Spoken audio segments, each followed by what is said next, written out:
salam dan bahagia. Perkenalkan, saya Ninengah Karyaningsih, calon guru penggerak angkatan 11 bertugas di SD Negeri 2 Kawan, Kabupaten Bangli, Provinsi Bali. Pada kesempatan ini saya ditemani oleh salah satu rekan saya yang bernama. Perkenalkan, nama saya Idewo Agung Ayu Arinopiana Dewi. Saya bertugas di SD Negeri 2 Kawan. Saya mengajar siswa kelas 6A. Terima kasih Bu Bungari atas perkenalan dirinya. Pada kesempatan ini kami akan melakukan supervisi akademik yaitu pra-observasi. Baiklah Bu Bungari, kita akan mulai percakapan pada hari ini. Selamat pagi Bu Bungari. Selamat pagi Bu. Bagaimana kabarnya Bu Bungari hari ini? Kabar saya Asikaro baik dan sehat. Oke Bu Bung, hari ini kita akan mengadakan percakapan pra-observasi ya Bu. Sebelum nanti saya amati proses pembelajaran yang akan Ibu lakukan di dalam kelas atau sebelum saya melakukan observasi kelas. Adapun tujuan diadakannya supervisi ini adalah untuk mengetahui dan juga mengevaluasi jalannya proses pembelajaran yang Ibu akan lakukan dan mengapa kita hari ini melakukan percakapan pra-observasi adalah sebagai persiapan awal untuk nanti Ibu melakukan kegiatan pembelajaran agar lebih siap dan lebih percaya diri sehingga memberikan pembelajaran yang terbaik bagi murid. Seperti itu ya Bu? Baik Bu. Oke, untuk pertanyaan yang akan saya tanyakan ke Ibu yaitu yang pertama berkaitan dengan tujuan Bu. Kira-kira apa tujuan pembelajaran yang ingin Ibu capai dalam pembelajaran yang akan Ibu lakukan di kelas? Baik Bu, berdasarkan rancangan pembelajaran yang sudah saya tuliskan, ada 2 tujuan pembelajaran. Yang pertama, setelah mengamati video dan penjelasan dari guru, siswa mampu menentukan kesamaan rasio dengan menggunakan tabel rasio. Yang kedua, yaitu setelah berdiskusi, peserta didik mampu menentukan bagian terhadap bagian dan rasio bagian terhadap keseluruhan. Itu tujuannya. Oke Bu Agung, berarti ada 2 ya Bu tujuan pembelajaran yang ingin Ibu capai. Nah, bagaimana dengan area pengembangan yang ingin Ibu capai atau yang ingin Ibu lakukan untuk diobservasi? Untuk area pengembangan yaitu dengan meningkatkan hasil belajar peserta didik pada topik menentukan kesamaan rasio dengan tabel rasio.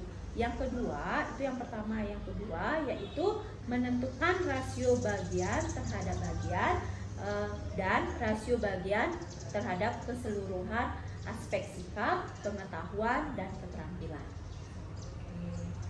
Baik Bu Bungari, jadi area pengembangan yang ingin Ibu capai adalah aspek sikap, pengetahuan, dan keterampilan pada peserta didik ya Bu? Ya, benar sekali Bu Yani. Nah Bu Bung, saya ingin tahu dari apa yang Bu Bung Ari tadi sampaikan, bagaimana rancangan pembelajaran yang ingin Ibu terapkan di dalam kelas, mungkin dari segi strategi pembelajarannya, model pembelajarannya, ataupun dari metode pembelajarannya. Baik Bu Yani, yang pertama dari strategi pembelajaran. Jadi di sini tentunya strategi pembelajaran yang saya gunakan yaitu pembelajaran berdiferensiasi berdasarkan kesiapan belajar yang mengintegrasikan dengan PSE, yaitu pembelajaran sosial dan emosional. Nah, untuk model pembelajarannya di sini saya menggunakan model pembelajaran PBL, Problem Based Learning, dengan metode observasi, diskusi, tanya jawab, dan penugasan. Sedangkan untuk media saya menggunakan media PPT, berbantuan video pembelajaran, LKPD, dan turnamen kartu sosial rasio. Itu. Oke, luar biasa sekali Bu Bungari. Jadi rencana pembelajaran yang akan Ibu terapkan di dalam kelas nanti adalah pembelajaran berdiferensiasi yang diintegrasikan dengan pembelajaran sosial dan emosional (PSE) menggunakan model pembelajaran problem based learning (PBL) dan metode observasi, diskusi, tanya jawab, dan penugasan. Bermediakan Salinindia serta berbantuan video pembelajaran LKPD, turnamen kartu, soal rasio. Ya, benar sekali Bu Yani. Nah, Bu Bung Hari, kira-kira kapan nih Bu Bung Hari akan melaksanakan pembelajaran tersebut? Mungkin saya boleh tahu di hari apa, di kelas berapa, dan di jam keberapa. Untuk pelaksanaan kegiatan pembelajaran ini, saya akan laksanakan itu pada hari Selasa di kelas 6A pada jam 1 dan 2. Oke Bu Bung Hari, jadi hari Selasa nanti saya akan di kelasnya Bu Bung Hari, kelas 6A di jam 1 dan kedua untuk melakukan observasi supervisi kelas, dan saya akan mencatat hal-hal apa saja yang Ibu lakukan pada proses pembelajaran sesuai dengan area pengembangan yang ingin diobservasi. Nah, nanti setelah kegiatan observasi atau pembelajaran di kelas, kita akan mengadakan percakapan lagi ya Bu Bung, yaitu percakapan pasca observasi. Sebelum kita akhiri percakapan kali ini, kira-kira apa yang Ibu dapatkan dari kegiatan percakapan kita pada hari ini? Baik Bu, jadi melalui percakapan ini saya mendapatkan gambaran nanti ketika saya mengajar apa yang akan saya lakukan pada saat proses pembelajaran, sehingga saya bisa mempersiapkannya dari sebelumnya. Baik Bu Bung Hari, terima kasih saya ucapkan atas keluangan waktunya Bu Bung yang bersedia dalam kegiatan percakapan pra-observasi hari ini. Sampai ketemu di kegiatan observasi kelas di hari Selasa ya Bu. Oke, terima kasih Bu Bung Hari. Demikian percakapan kami tadi. Semoga kedepannya dalam kegiatan observasi berjalan dengan baik dan lancar. Sampai ketemu di kegiatan observasi kelas dan percakapan pasca observasi. Om Santi Santi Santi Om.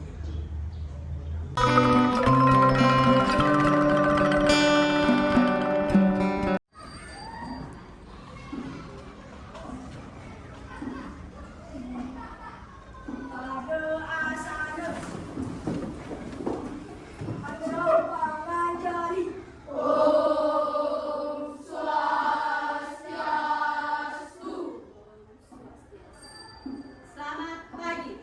Pagi, pagi, pagi.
santun. Ya, bersikap baik, ramah, dan santun. Terima kasih, Tata. Ada lagi?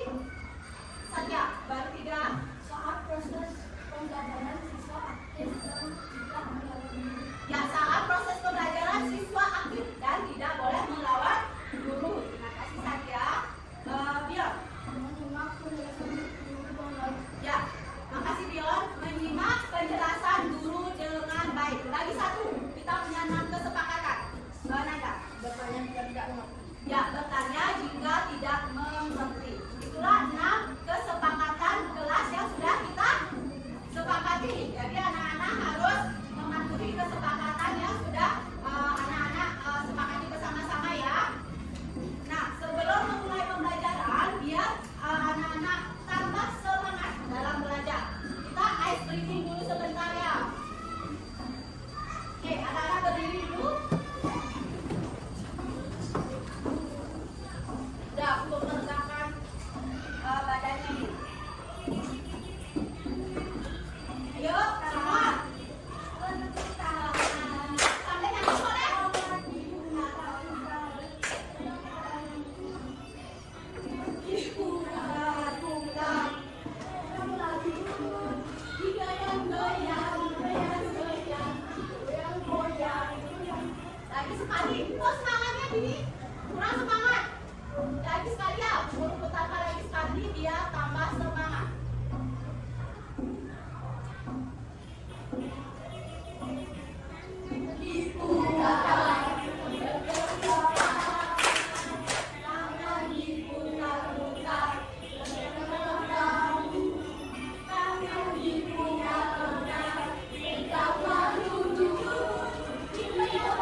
bagian terhadap keseluruhan. Itulah tujuan kita belajar tentang rasio kali ini. Nah, sebelum ke materi, guru-guru mau menayangkan sebuah video. Jadi anak-anak simak video ini dengan baik. Halo adik-adik, selamat datang di channel Guru. Bagaimana kabar kalian semua? Semoga kalian berada selalu dalam lindungan Tuhan yang Maha Esa. Selalu sehat, sehat, dan tentunya tambah semangat lagi. Adik-adik, sebelum kita lanjut ke video belajar kita kali ini, jangan lupa like dan subscribe dulu ya. Kita tidak ketinggalan video terbaru dari channel Guru. Dan jangan lupa share juga kepada teman-teman yang lain. Nantinya aku akan berusaha kalian semua belajar dengan video-video. Nah, adik-adik, pada video pembelajaran kali ini kita akan membahas mata pelajaran matematika kelas 6 SD Pelajaran. Kita masuk pada bab 2 rasio. A. Konsep rasio. Pelajaran pertama membandingkan benda, kemudian yang kedua adalah pengertian rasio. Ada buku kalian halaman 45 sampai dengan 53. Dan ibu sudah ada halaman Kita masuk pada bab 2 rasio. Mari kita perhatikan percakapan berikut ini. Beberapa siswa sedang melihat poster kali di sekolah. Lalu ada awalnya dan di siswa tersebut. Wah, nampaknya serius sekali membaca posternya. Pak, kira-kira kita kopi itu apa ya? Kan 1 juta pohon.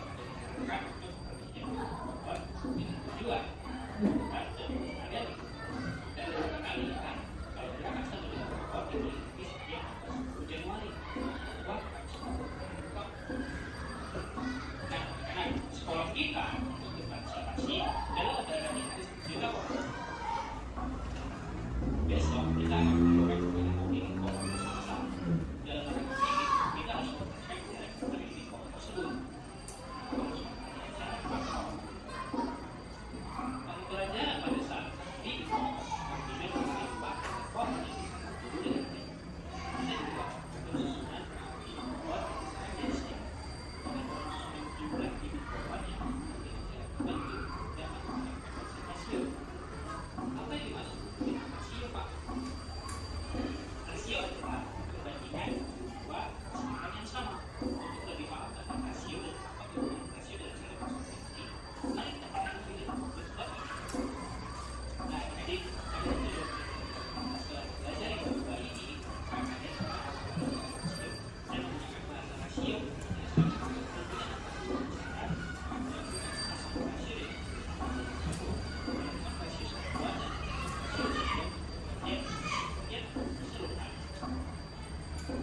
Yang mengingat kembali pada jenjang sebelumnya, kalian telah mempelajari mengenai operasi kemudian dan kemudian bulan serta faktor yang dilibatkan dari suatu wilayah. Jawablah pertanyaan ini. A. Apakah perbedaan dari faktor dan kecepatan suatu wilayah? Dan ini, dengan kita sekalikan dua setiap mana yang dikatakan hasil perbedaan tersebut.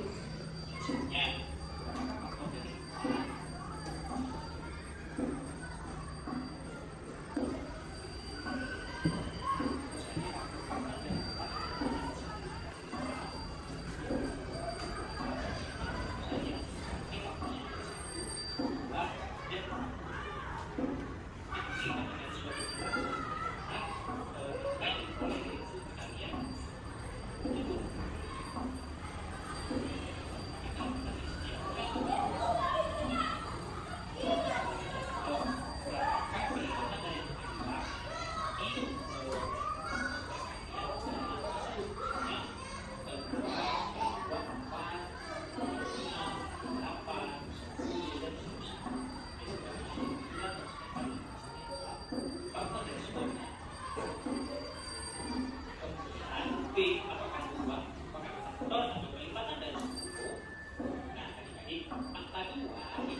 sekolah dasar mentari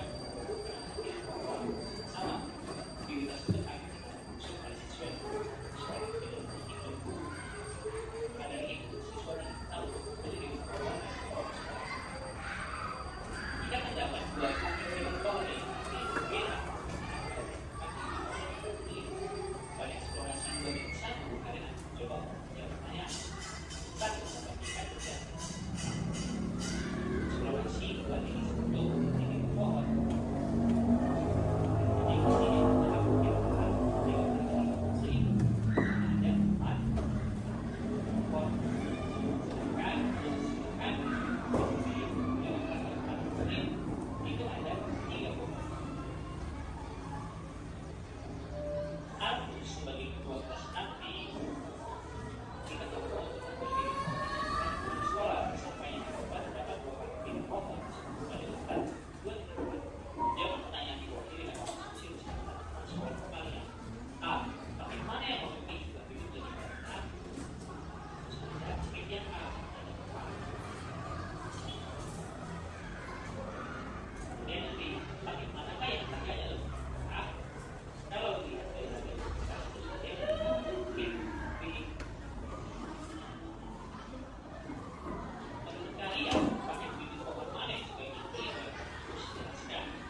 Semuanya sudah mendapatkan jawaban yang sama? Sudah. Ya, berarti benar sekali. Umur Dewi itu 8 tahun, sedangkan umur Yudi 12 tahun. Oke. Ada yang mau mengerjakan ke depan cara mendapatkan 8 tahun dan 12 tahun?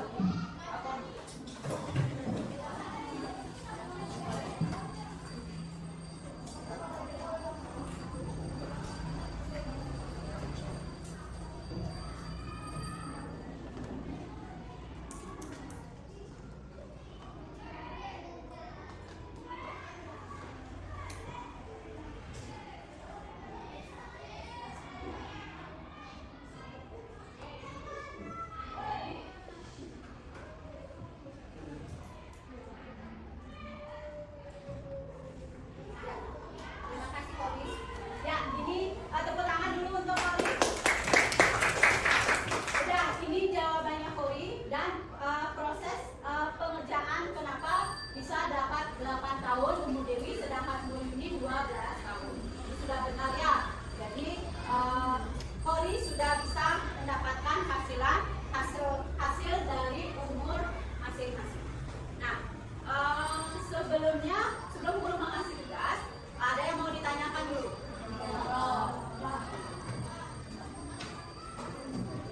Nah, sekarang guru bagikan dulu RKPD. Jadi di sini tugas kelompok. Nanti anak-anak diskusikan sama kelompoknya.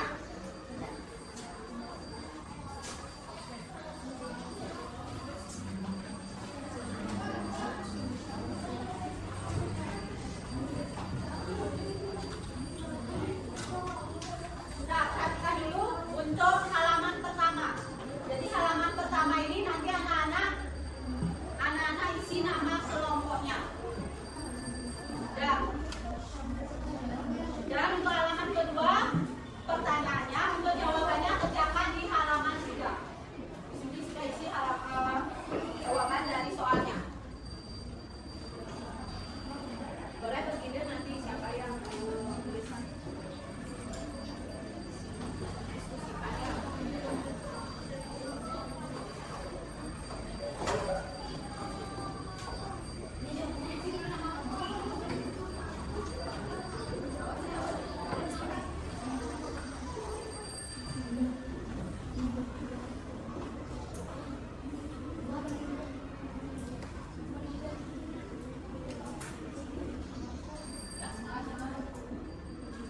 Boleh giliran ya.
Udah. Ada yang sudah selesai? Belum, Bu Guru kasih waktu lagi 5 menit.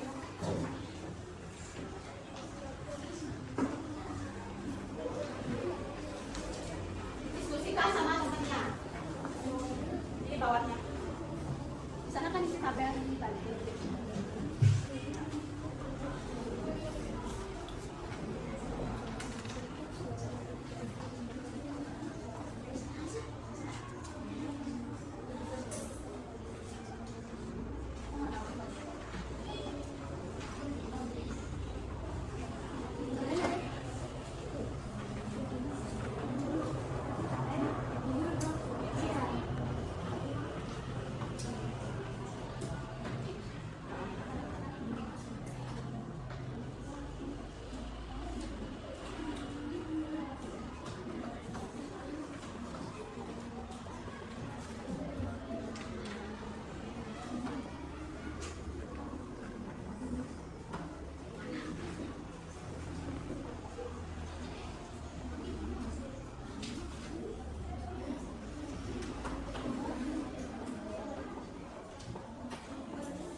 siswa laki-laki dan perempuan. Adalah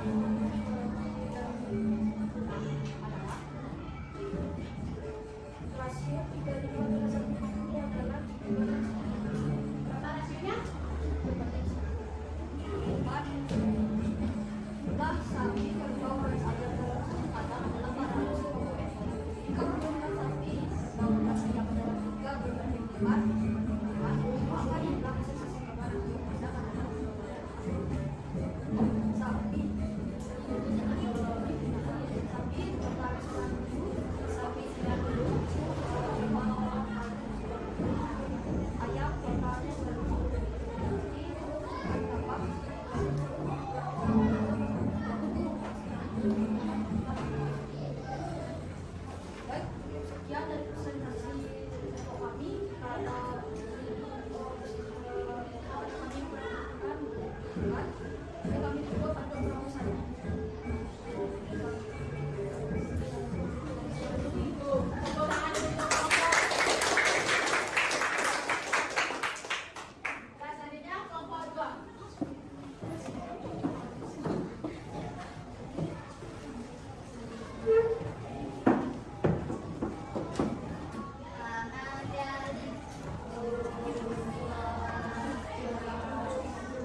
memiliki permen berjumlah 36 dan Dino memiliki permen berjumlah 72.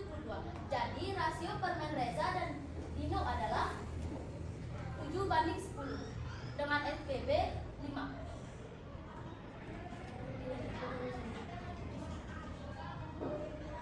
Siswa kelas 6 SD Sukabaju terdiri dari 35 siswa laki-laki dan 10 siswa perempuan.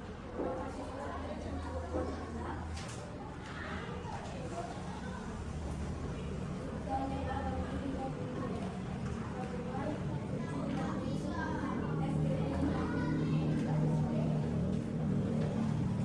Jumlah sapi, kerbau, dan ayam dalam satu kandang adalah 450 ekor. Jika perbandingan sapi, kerbau, dan ayam adalah 3/48, maka jumlah masing-masing ekor dalam kandang adalah sapi 90 ekor, kerbau 120 ekor, dan ayam 240 ekor. Baik, sekian presentasi dari kelompok kami. Kami tutup dengan para peserta.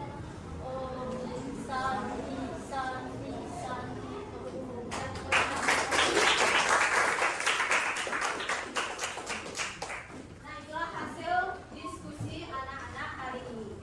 Nah, sebelumnya ada yang ingin ditanyakan dulu. Tentang materi ini ada yang ditanyakan? Ya, enggak. Ya, berarti anak-anak sudah paham terhadap materi hari ini? Ya, kalau begitu Bu Guru akan memberikan permainan. Ya, senang permainan? Ya, hari ini kita akan turnamen kartu.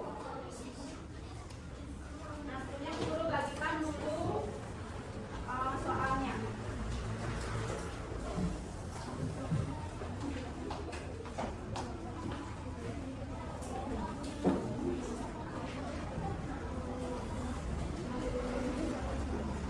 Dan untuk kartunya, apakah sudah semua mendapatkan? Sudah. Oke, perhatikan dulu semuanya, semua kelompok perhatikan. Bu Guru sudah membagikan soal. Jadi Bu Guru harapkan semua kelompok bekerja. Jadi nanti soalnya bisa dibagi-bagi karena ini nanti akan kita cepat-cepatan mendapatkan hasil dari jawaban soal ini. Nah, yang kedua nanti Bu Guru nanti anak-anak tempelkan jawabannya secara barengan. Semua kelompok nanti menempelkan jawaban dari soal-soal yang sudah Bu Guru bagikan. Paham ya? Nah, sekarang kerjakan dulu, diskusikan sama temannya. Dan Guru harapkan semua siswa untuk mencari jawaban.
Pengalaman tentang rasio. Misalnya kegiatan yang menggunakan rasio. Yang menunjukkan dua besar contohnya berat badan dan tinggi badan. Misalnya berat badan A dan berat badan B gitu ya. Tinggi badan juga bisa. Misalnya tinggi badan Mang Satya dengan tinggi badan Rama gitu misalnya. Boleh. Itu contoh kehidupan sehari-hari yang menggunakan rasio. Tepuk tangan dulu untuk Mang Satya. Ada lagi? Misalnya rasio tentang buah misalnya boleh. Yang lain sorry dulu deh. Hobi. Misalnya kelasnya berarti yang hobinya membaca ada berapa orang, yang menulis ada berapa orang. Ya boleh. Tepuk tangan untuk ya, sebelum kurang ini ada yang belum ada yang mau ditanyakan dulu tentang rasionya materi hari ini. Sudah paham terhadap materi hari ini? Sudah. Oke, nah sekarang anak-anak kerjakan soal ini di buku latihan yang ada 5 soal. Untuk waktunya, Bu Guru kasih waktu 5 menit untuk mengerjakan soal ini. Nanti yang sudah selesai boleh kumpul di depan.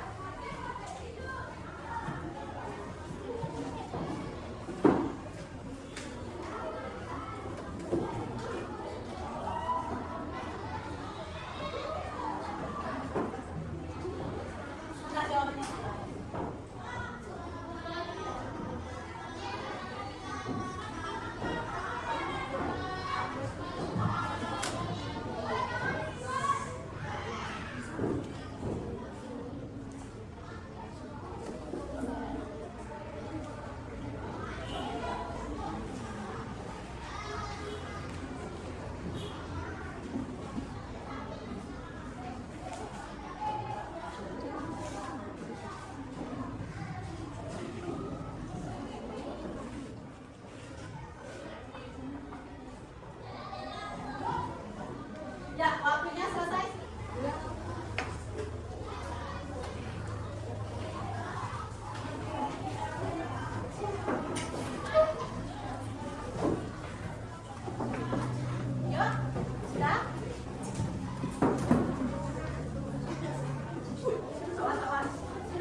Swastiastu. Berjumpa lagi dengan saya Ninengah Karyaningsih, calon guru penggerak angkatan 11 berasal dari SD Negeri 2 Kawan, Kabupaten Bangli, Provinsi Bali. Kali ini saya masih ditemani oleh rekan saya, Idewa Bungaluari Noviana Dewi. Beliau seorang guru sekaligus wali kelas 6A yang sudah diobservasi. Dan kali ini juga saya ditemani oleh Bapak Putu Adi Surya. Beliau adalah pengajar praktek pada pendidikan guru penggerak angkatan 11 Kabupaten Bangli. Kami akan melaksanakan percakapan pasca observasi setelah kegiatan observasi yang telah dilaksanakan sebelumnya. Selamat pagi Bu Guru, gimana kabarnya pagi ini? Kabar saya baik. Selamat pagi juga Pak Putu, gimana kabarnya pagi ini? Luar biasa, sudah ketemu hari ini, hari Senin dengan ibu-ibu yang sangat cantik ini. Semoga sebentar pasca observasinya dapat berjalan lancar gitu. Terima kasih Pak Putu. Bu Guru, apakah hari ini Bu Guru ada waktu untuk bersedia untuk saya wawancarai? Saya bersedia untuk diwawancara. Baik, terima kasih Ibu. Dalam percakapan pasca observasi ini, saya akan memberikan beberapa pertanyaan kepada Bu Guru Ari terkait dengan pelaksanaan observasi atau pembelajaran kelas yang sudah Ibu lakukan. Adapun kegiatan ini bertujuan untuk mengevaluasi sejauh mana proses pembelajaran yang sudah Ibu lakukan. Baik Bu, untuk pertanyaan pertama, bagaimana perasaan Ibu terkait dengan jalannya kegiatan observasi kelas yang sudah berlangsung pada hari Selasa yang lalu? Ya Bu, perasaan saya waktu observasi itu saya merasa sangat tegang karena mungkin waktu itu pertama kali saya diobservasi sama rekan saya. Biasanya saya diobservasi atau disupervisi oleh kepala sekolah. Oke.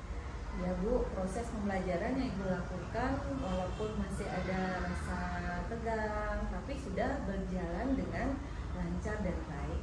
Jadi bisakah Ibu bercerita kembali area yang dikembangkan pada saat observasi kelas, kemudian langkah-langkah pembelajaran apa yang Ibu lakukan dalam pembelajaran?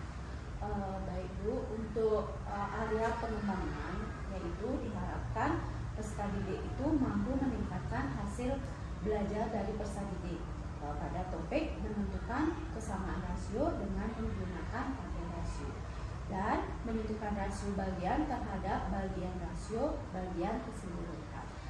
Nah itu pengembangannya, dan untuk aspeknya itu penilaiannya aspek sikap, pengetahuan, dan keterampilan. Dan langkah-langkah yang saya lakukan yang pertama itu saya membuat belajar yang berdiferensiasi dan terintegrasi dengan kompetensi sosial emosional. Kemudian saya membagi kelas dalam beberapa kelompok sesuai dengan gaya belajar siswa, kemampuan dan keahlian dari peserta didik. Seperti itu Bu langkah yang saya lakukan. Oke, luar biasa ya Bu ya. Jadi area pengembangannya yaitu kemampuan siswa memahami materi ajar serta meningkatkan hasil belajar peserta didik itu pada topik kesamaan rasio, rasio bagian terhadap bagian, rasio bagian terhadap keseluruhan. Nah sekarang dari keseluruhan aspek sikap, pengetahuan, dan keterampilan begitu juga Bu ya. Nah menurut Ibu sejauh mana area pengembangan yang sudah Ibu sampaikan tadi sudah berhasil sesuai harapan Ibu atau belum? Menurut saya sudah berjalan dengan baik Bu. Namun ada beberapa kekurangan yang terjadi dalam kelas, misalnya yaitu dalam memotivasi kapasitas siswa dalam mengetahui perannya dalam kelas. Seperti itu. Oke Bu, berarti kegiatan pembelajaran yang Ibu lakukan itu sudah berjalan baik walaupun masih ada kekurangan ya Bu ya. Nah menurut Ibu kendala apa saja yang Ibu hadapi saat melakukan proses pembelajaran Bu? Ya, kendala yang saya hadapi saat proses pembelajaran kemarin siswa yang kurang aktif dalam kelompoknya. Misalnya karena sebagian dari peserta didik itu belum mengetahui perannya dalam kelompoknya, Bu. Seperti itu kendala yang saya hadapi di kelas. Oke, Bu. Nah, dari kendala itu kira-kira mengapa hal itu bisa terjadi, Bu? Hal itu bisa terjadi itu karena beberapa siswa itu mendominasi diskusi, Bu. Sedangkan yang lainnya hanya sebagai cenderungnya itu hanya mendengarkan dari temannya, seperti itu. Nah, tadi Ibu mau bilang ada siswa yang selalu itu mendominasi saat diskusi dan ada juga cenderung hanya mendengarkan. Berarti menurut Ibu menjadi penyebab sebagian murid itu kurang terlibat atau itu tidak hanya mendengarkan dia dalam diskusi kelompok itu, kira-kira apa penyebabnya, Bu? Mungkin penyebabnya karena mereka belum percaya diri dan tidak merasa punya ide yang cukup untuk menyampaikan sama kelompoknya. Saya juga belum sempat membimbing semua kelompok secara merata dalam kerja kelompok siswa peserta didik ini. Wah, itu pengamatan yang bagus, Bu Gung. Nah, sekarang menurut Bu Gung, apa yang akan menjadi pembelajaran itu akan menjadi berjalan baik dalam proses diskusi tadi itu? Kira-kira kiat Ibu Gung itu apa? Menurut saya secara pribadi itu kelompok-kelompok sudah bekerja sama dengan baik dan sebagian besar siswa tampak menikmati aktivitasnya. Saya juga melihat ada beberapa siswa yang berusaha mendorong temannya untuk ikut berbicara dalam kelompok. Jadi siswa itu temannya mendorong siswa temannya yang lain untuk berdiskusi bersama-sama di dalam kelompok. Oke, sangat bagus sekali ya Bu Gung ya. Itu tandanya bahwa dalam pembelajaran yang Ibu Gung lakukan itu sudah terlihat dinamika positif di kelas. Menurut Ibu, apa yang bisa ditingkatkan lagi untuk membuat diskusi itu lebih inklusif? Mungkin saya akan membuat aturan supaya setiap siswa punya kesempatan berbicara atau memberikan panduan lebih jelas tentang peran dalam masing-masing kelompoknya. Itu ide yang sangat baik itu, Bu Gung. Jadi apa sih tujuan yang ingin Ibu capai untuk diskusi kelompok ke depannya? Tujuannya itu saya ingin semua peserta didik lebih aktif, bahkan yang biasanya pasif, yang kurang percaya diri, supaya mereka merasa berkontribusi dalam diskusi kelompoknya. Oke, berarti semua murid itu Ibu harapkan aktif dalam diskusi kelompok.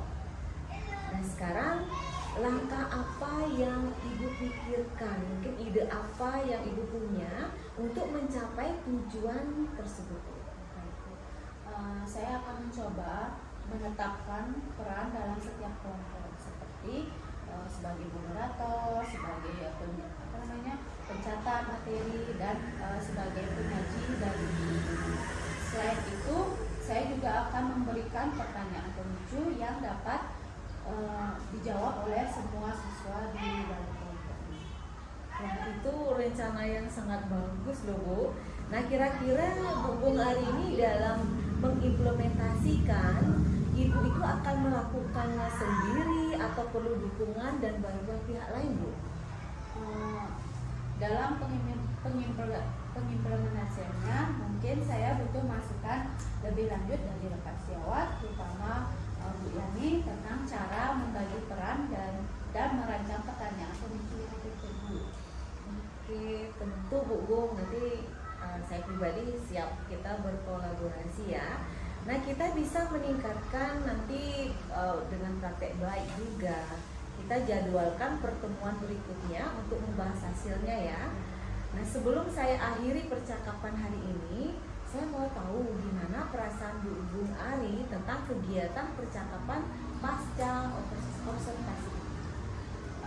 Perasaan saya, jujur saya merasa sangat senang dan bersyukur mendapat kesempatan terpilih dalam kegiatan supervisi ini. Tentunya banyak hal yang dapat dari kegiatan observasi akademik ini. Jadi coaching dengan alur kita dan mendapatkan pengalaman baru, dapat menggali pengetahuan. Saya juga memunculkan ide-ide baru dari diri saya sendiri, dan dalam kegiatan ini saya juga dapat mencari solusi dari permasalahan yang saya hadapi di dalam kelas, misalnya menyusun rencana aksi dan tindakan lanjut dalam kegiatan pengajaran. Dan menurut saya kegiatan coaching ini sudah membawa dampak positif bagi saya sebagai guru untuk memimpin pembelajaran yang berpihak pada anak. Syukur kalau begitu Bu Gung Ari, Bu Gung senang, saya juga senang jadinya. Terima kasih ya Bu atas waktunya. Semoga semua rencana Ibu itu dapat terrealisasi dengan baik sesuai dengan harapan Ibu. Baik, sekarang saya berikan waktu kepada Bapak pengajar praktek kita, yaitu Bapak Putu Adi Surya, untuk memberikan umpan balik untuk percakapan pasca observasi ini atau tentang kegiatan observasi kelas yang sudah kami lakukan. Untuk waktunya kami silakan. Sebelumnya Om Swastiastu, Bu Engah Haryaningsih dan juga Bu Gung Ari sebagai coach yang menjadi rekan sejawat Bu Haryaningsih, membantu Bu Haryaningsih dalam penyelesaian tugas aksi nyata modul coaching di pendidikan guru penggerak yang diikuti oleh Bu Engah Haryaningsih. Berdasarkan apa yang sudah saya lihat tadi pada saat melakukan percakapan pasca observasi dengan menggunakan pendekatan coaching berbasis alur Tirta, di sini ada pun beberapa umpan balik yang ingin saya sampaikan. Namun sebelumnya saya ingin mengapresiasi dulu pada Bu Yani dan juga Bu Gung Ari karena sudah menyempatkan waktunya di tengah-tengah kesibukan mungkin yang banyak menerpa kita akhir-akhir ini, tidak hanya sebagai guru namun juga sebagai anggota masyarakat, sebagai juga anggota keluarga, tapi ibu-ibu sudah mampu untuk melaksanakan percakapan coaching ini dengan baik. Sudah persiapannya sudah sangat bagus sekali. Nah, adapun umpan balik yang ingin saya sampaikan di sini, sebelumnya mohon izin terlebih dahulu untuk menyampaikannya bahwa di coaching ini ada tiga prinsip yang mesti kita perhatikan. Yang pertama itu kemitraan, yang kedua itu proses kreatif, dan yang ketiga memaksimalkan potensi. Tidak seperti pendekatan lainnya mungkin ada pendekatan mentoring atau konseling di mana pendekatan tersebut itu menitik beratkan pada ada yang lebih ahli atau yang lebih paham dengan yang kurang ahli atau yang kurang paham. Tapi di sini prinsipnya untuk coaching itu kemitraan, artinya setara.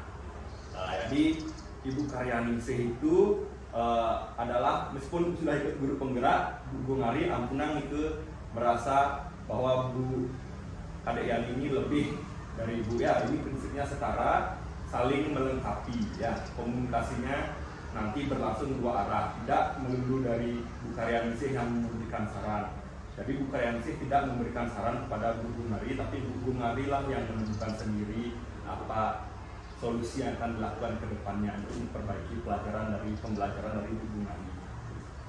Jadi tadi sudah kemitraannya sudah saya lihat nampak, di mana Bu Haryaningsih tidak menggurui atau tidak memberikan saran terhadap Bu Gung Ari, tapi Bu Gung Ari lah yang menemukan sendiri sarannya atau solusi yang akan dilakukan, dan tujuannya itu sudah ditetapkan oleh rekan sejawat yaitu Bu Gung Ari sendiri, bukan merupakan tujuan yang ditetapkan oleh Bu Kadek Yani. Selanjutnya untuk proses kreatif sudah berjalan dua arah ya. Artinya bukan Bu Kadek Yani saja yang memberikan sesuatu atau menyampaikan sesuatu pada Bu Gung Ari, tapi Bu Gung Ari malah lebih banyak berbicara di sana ya. Itu juga sudah merupakan proses kreatif, dan Bu Kadek Yani juga sudah mendengarkan secara aktif apa yang disampaikan oleh Bu Gunari sehingga percakapannya berlangsung lancar, di mana Bu Kadek Yani dapat memberikan respon atau dapat memberikan umpan balik yang tepat terhadap apa yang disampaikan oleh Bu Gunari, seperti itu. Nah, pertanyaan-pertanyaannya juga sudah dapat menggali, sudah dapat membuat Bu Gunari itu dapat mengeluarkan ide-idenya, mengeluarkan pendapatnya, mengeluarkan solusi yang ingin diterapkan tanpa Bu Yani memberikan saran secara langsung. Itu sebenarnya esensi dari coaching ini. Jadi kalau seperti itu pendekatannya, nanti Bu Gunari tidak merasa digurui oleh Bu Kadek Yani ya. Jadi Bu Gunari itu dapat juga merangsang proses kreativitas dalam dirinya, bisa menemukan solusi sendiri. Artinya kedepannya Ibu Gunari dapat mandiri menemukan solusi tanpa harus menunggu solusi dari rekan lainnya. Kan kalau kita menemukan solusi sendiri, kita akan lebih berkomitmen untuk menjalankannya, daripada menerima saran dari orang lain. Belum tentu itu cocok untuk diri kita ya. Saran orang lain itu kadang mungkin tidak sesuai dengan kondisi kita. Kalau dari diri sendiri kan sudah sesuai dengan apa yang kita kondisinya. Nah, juga telah sesuai dengan prinsip yang ketiga, yaitu memaksimalkan potensi, di mana sudah ada tindak lanjut konkret dari apa yang sudah dilakukan tadi. Sudah ada rencana-rencana apa yang ingin dilakukan tadi, sudah konkret itu. Jadi tindakan konkret itu juga berasal dari Bu Gunari, bukan atas saran yang diberikan oleh Bu Kadek Yani. Dan percakapan juga sudah diberikan apresiasi dari Bu Kadek Yani, sudah memuji apa yang sudah berhasil disampaikan oleh Bu Gunari, dan juga diakhiri dengan kesimpulan dari Bu Gunari sebagai rekan sejawat yang diobservasi oleh Bu Kadek Yani. Jadi secara keseluruhan sudah sangat luar biasa Bu, terima kasih banyak, sudah sangat memenuhi indikator-indikator dalam praktik coaching. Semoga apa yang ditampilkan hari ini, karena Bu Kadek Yani adalah CBT pertama di sekolah ini, semoga nanti berlanjut mungkin tidak kepada Bu Gunari aja, tapi juga kepada rekan sejawat lainnya dalam praktek supervisi akademik. Mungkin kalau belum bisa sekarang karena udah mau habis semester ini, mungkin di semester selanjutnya, di tahun pelajaran selanjutnya, agar dapat diterapkan lagi praktik coaching ini untuk membantu rekan sejawat memperbaiki atau meningkatkan pembelajarannya di kelas. Itu saja Bu, mungkin ada tanggapan dari Bu Kadek Yani atau Bu Gunari, atau mau ada penyampaian, dipersilakan mungkin. Terima kasih Pak Putu atas umpan baliknya. Yang saya secara pribadi mengucapkan terima kasih banyak dengan apa yang telah kami lakukan hari ini. Pak Putu berkenan untuk memberikan umpan balik. Saya pribadi, Pak Putu akan menjalankan semua yang saya dapatkan pada pendidikan guru penggerak ini. Kedepannya mudah-mudahan mutu pendidikan di SD 2 Kawan ini bisa lebih maju. Mungkin dari Bu Gunari ada tanggapannya? Ya. Kalau sudah, sekali lagi kepada Bu Gunari sama Pak Putu, saya mengucapkan terima kasih banyak atas waktunya. Demikian percakapan pasca observasi kami, dan mohon maaf bila ada yang kurang berkenan. Saya akhiri kegiatan ini dengan mengucapkan Parang Santi. Om Santi Santi Santi Om.